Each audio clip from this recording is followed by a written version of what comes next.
In any project or business, the need would be to understand the current status, or in other words, where we stand towards the work completion. So, this will call for a detailed analysis on the data. If the analysis is done on some visual representation like a bar chart, it will help in effectively planning our next steps. The same bar chart can be used to compare the current status of various applications. Hello viewers, in this video I'll walk you through the creation of a simple bar chart, stacked bar chart and a grouped bar chart using matplotlib. So to work on matplotlib charts, I'll import matplotlib.pyplot. Now that we are going to create multiple plots or bars on the same figure, we'll need to call the subplots method. Subplot is an utility wrapper that actually helps to create a common layout including the figure in a single call. So for creating the bar chart, I'll be calling the subplot method. Instead of giving only one variable or object name, I'll be giving two variables. The reason is that this subplot method call is going to return me a tuple containing two values. One is the figure and the other one is the array of axes. So I'll give figure comma axis equal to plt.subplots. So in this example, I'm going to create a bar chart that will display the number of open tickets in 5 different applications. Apps is an array object that is going to hold the name of 5 applications. Counts is another array object that will display the count of open tickets in each of these 5 applications. So to create the bar chart, I'll need to call the bar method. So this bar method is a container that will take an array of values for x and y axis. So I'm going to give bar of apps comma counts. Apps is going to be on the x axis and counts is going to be on the y axis. I also have an option to specify the width of the bar, but we'll go by the default value, which is 0.8 in this example. And in this figure, I'm setting the labels of x-axis as applications, y-axis as number of open tickets, and I need a title for this figure, so I'm giving the title to be ticket status of applications. So in the y-axis, we can see that we have values from 25 till 80. So we also have an option to set the limit of y-axis. We can give the start and the end value of the y-axis. So I'm going to give a limit for y-axis where the start value is going to be 0 and end value is 100. Because we have values only till 80. So I'm going to give the end value to be 100. This label is going to display the count for each of the applications. If I ignore this particular line, it is just going to display the bar, whereas I'll not be able to see the values for each and every applications. So let me execute this code for you to show the result on how this bar chart gets generated. This is the output of the code, and we can see the labels which are 40, 25, 30 getting displayed here. We can see that the labels are present on top of the bar, which is at the edge of the bar. I can also make the labels display in the center of the bar by specifying the label type to be center, and show is the method that is going to display this figure. This example is all about creating a very simple bar chart. Now let's look at the stacked bar. In my previous example, it was a simple bar chart on apps and counts. Consider this scenario where I would like to display both the open and the closed ticket counts stacked one above the other for each and every application. So in that case, I'll go for two objects. Apps, that will be in my x-axis, and the ticket count, that is going to be a dictionary object containing the key value pairs. So the key value pairs are nothing but the labels and the values. This is the open label, which will have the array of values containing the count of open tickets for each application, and we have the closed key containing an array of values, which is the count of the closed tickets of the applications. And in this example, since I'm calling the NumPy array object, I'll have to import the NumPy library. The next section that we are going to focus on is the for loop. So this for loop is the one that is going to generate the stacked bar. we are going to loop through the ticket count dictionary object. So the for loop is going to have two variables. LBL is going to hold the key and the ticket count is going to hold the value. So LBL will have the values which are open and closed, and ticket count is going to have the array of values. Inside this for loop, we are going to create the bar container by looping through the dictionary object. X-axis will be apps and Y-axis will be the label.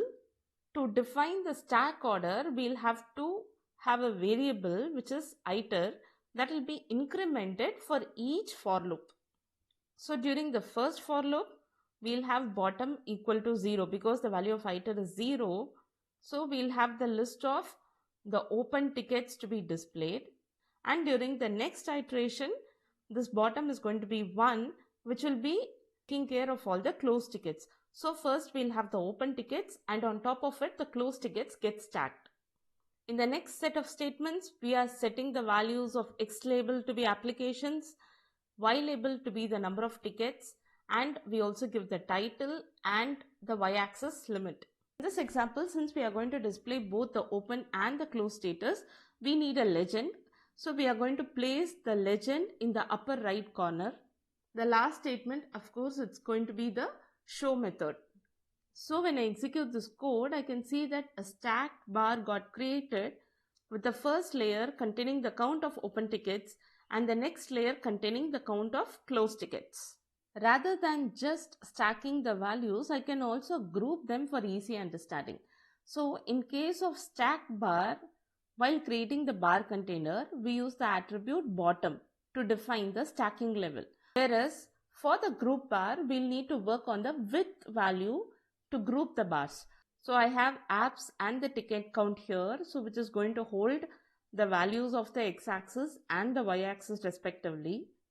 So next we have the variable x that is going to hold a range of values between 0 and 4 because altogether we have 5 apps. The default value of width is 0.8, but for this group bar we are going to adjust the width of each bar to 0.25. We have the position value to be 0. I'll be explaining you how these variables get used in the for loop. For understanding purpose, I have a print statement here which is going to print the values of each of these variables. I'm having a for loop here which is going to loop through the ticket count dot items. The key and the values will get stored in attr and this ticket count variable respectively. So next I have this offset variable. This for loop is going to be iterated twice. One for the open status and one for the closed status because we have two dictionary items here. Here I'm printing the value of attr. During the first iteration it's going to be open and during the second iteration it's going to be closed. Next I'm printing the value of width, and in this example we have set the width of the bars to be 0.25. During both the iterations the width is going to remain the same. So initially the position value is 0. Next we are incrementing by 1. So offset is the one which is going to tell us from which position the bars will be generated. That is, during the first iteration, offset is going to be width which is 0.25 into 0. So it is going to start from the first position, which is from 0 it is going to start. During the first iteration the offset value is going to be 0. And during the second iteration, the position value becomes 1. So 1 into 0.25, the offset is going to be 0.25. Now, why do we need this offset value? Because this is the value which will help in deciding from which position each of the bar has to be created. That is, during the first iteration, we are going to work on the bars for open status. So the starting position is going to be in 5 different places because we have got 5 applications. This is the value of x that we have, which is from 0 to 4. The starting position of each bar pertaining to the open status is going to be offset plus that value. So the starting position is going to be 0.0, 1.0, 2.0, 3.0 and 4.0.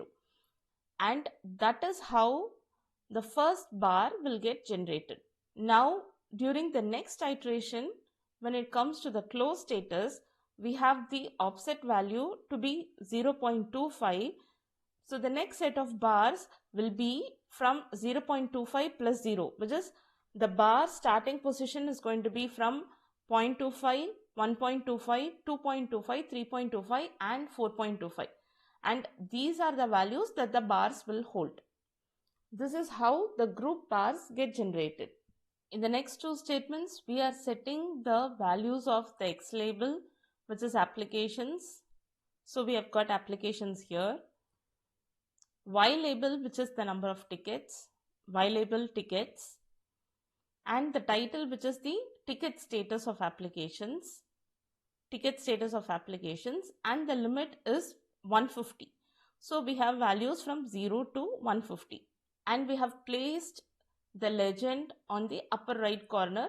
So we have got the legend here which says blue is for the open tickets and orange is for the closed tickets.